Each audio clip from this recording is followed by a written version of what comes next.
Hey all, how are you? Welcome back. Jackson M. Haskell here.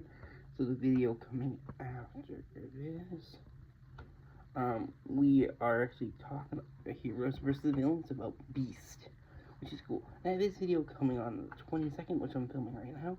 We are talking about Nightmare on Elm Street for Let's Talk Horror. I'm pleased to announce our next Let's Talk Horror um, will be on March 2nd, which is Mr. Crocker. It's a Hulu movie, which is really cool. And I'm pleased to announce the next Nightmare on Elm Street film will be March 5th, which is cool. And here we go. Nightmare on Elm Street, the original was released in 1984, which is cool. It's an iconic, it's the start of the franchise. I think it was 84. 84, yeah. This was directed by Mr. Wes Craven, and it was produced by Mr. Robert Shea. This film did really well in the box office. It made almost 15 times its budget. It was released November 9th, 1984. But let's talk about the director and the producer. Let's talk about Mr. Craven and Mr. Shea. Mr. Craven, sadly would have passed away in 2015. He's a really kind of well-known director in horror genre, known for horror films. He created this franchise. He also helped create Scream, and he directed the first 4 Scream films. He directed The Last House on the Left, Hills of Eyes, People Under the Stairs, Red Eye, Swamp Thing, Serpent and Rainbow, Shocker, Vampire in Brooklyn, Music of the Heart. He would have sadly passed away at age 76. Fun fact, he actually makes a cameo in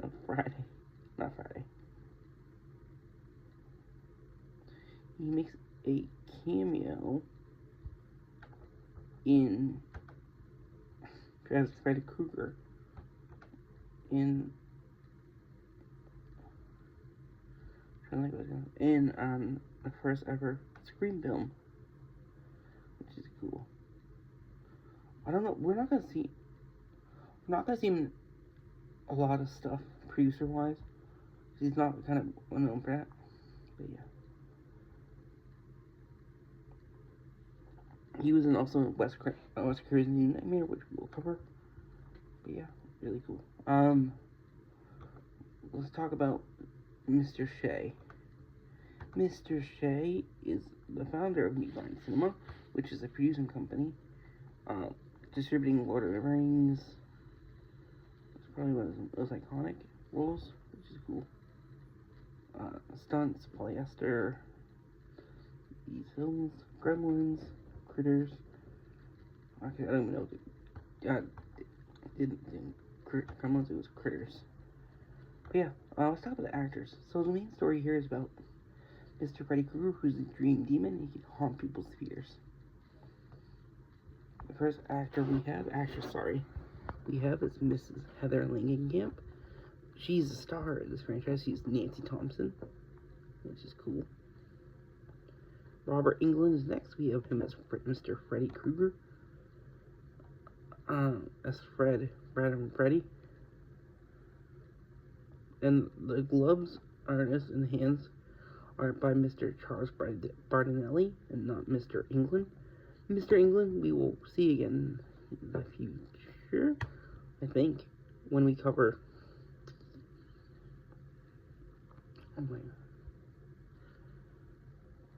Chud 2, the Chud series. No, that's not the film I was thinking of. Urban Legend, he appears, which is cool. Really iconic. He plays Freddy Krueger, like I said.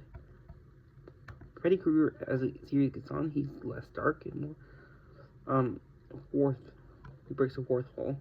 We also have Johnny Depp here. I think this might be his first role in horror, or one of his first roles. We're not gonna, yeah. This is one of his more iconic films he's in, and this might be, if not the first, it will be one of his, it is the first. He also appears a guy on TV in Freddy's Dead and I Final Nightmare, which is cool. We're not going to see him in a lot of horror films, except for Sweeney Todd, if you count that. He's also known as Captain Jack Sparrow, which is cool. And also Gellert Grindelwald for 2 of the movies, that franchise, which is cool.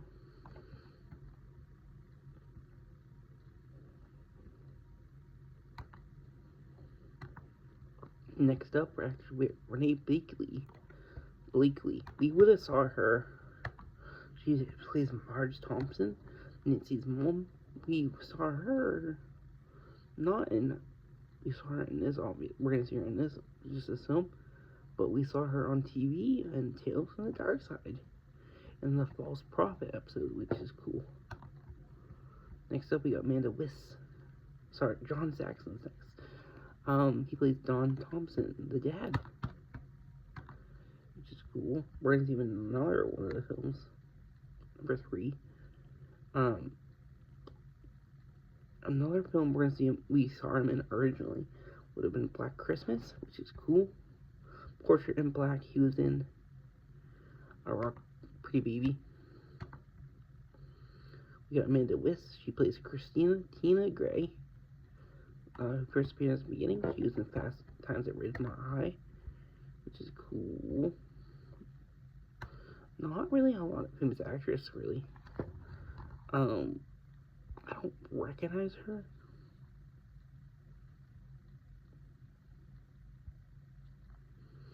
She was in a couple episodes of Dexter, Murder, She Wrote, CSI Crime Scene Investigation, as Donna Marker, Celestina Vincent, which is cool. Next up, we got Mr. Nick Corey as Mr. Rod Lane, who is, I believe, has a relationship with Nancy. This would have been his second film. He was also in Predator 2 as Detective Dvorkin, which is cool. Vampires in Brooklyn, which is another Wes Craven film. Not that iconic of an actor, I don't recognize him. Yeah. Next up, we got Leslie Hoffman as a hall guard. I don't recognize her, sadly. We have Joseph Whipp as Sergeant Parker. He was also in Death Spot, and he played Sheriff Burke in Scream from '96, which is an iconic horror franchise. We got Charles Fleischer as Dr. King. Welcome back. He was in Benny the Cab and Who Framed Roger Rabbit. Also, he voiced Roger Rabbit too. Lynn Shay as the teacher. She's an iconic horror actress, a scream queen. Alone in the Dark, which is cool. Gremlins, Critters, Amityville, New Generation, 2001 Maniacs, A Field of Screams, and it's the 2001 Maniacs, and the sequel 2001 Maniacs and A Field of Screams. We got Mimi Craven as a nurse. We have Jack Shea as a minister. Ed Call as Mr. Lance, which is cool, who is Johnny Depp's father. Sandy Lipton as Mrs. Lance. David Andrews as a foreman. He was Robert Brewster in Terminator 3. Jeff Levine as a coroner. Donna Woodrum, Mrs. Gray. Paul Grania as Mrs. Gray's boyfriend. Ash Adams and Dawn Hannah as surfers. We have Sean Hall, Brian Racy, and Carol Pricken as cops. Kahi Gibbs, John Richard Peterson, Chris Tashima, and Antonia Inuli as kids uncredited. We also have Robert Shea as 2 uncredited roles as a broadcaster for TV, and KRGR radio station. Then David P. Miller, who's a makeup designer, who designs Crew's face, appears on photographs of burn victims obtained from UCLA Medical Center. Yeah, that's really it. This film's iconic for horror films, I would say. Out of any of the franchises left, which is not a lot of big ones, this is one of the biggest ones, I would say, besides Scream and Halloween and also Friday. And the cover art is just iconic, which is cool. And the tagline, "If dreams don't kill you," is iconic too. But yeah, like I said, the video coming after is on the 23rd. We are going to be covering a Heroes versus Villains, talking about Beast from X-Men. Like I said, next Let's Talk Horror will be March 2nd, talking about Mr. Crockett movie. But if you're wondering, next Friday on Nightmare on Elm Street will be on March 5th. And I hope you all enjoy it. Bye-bye.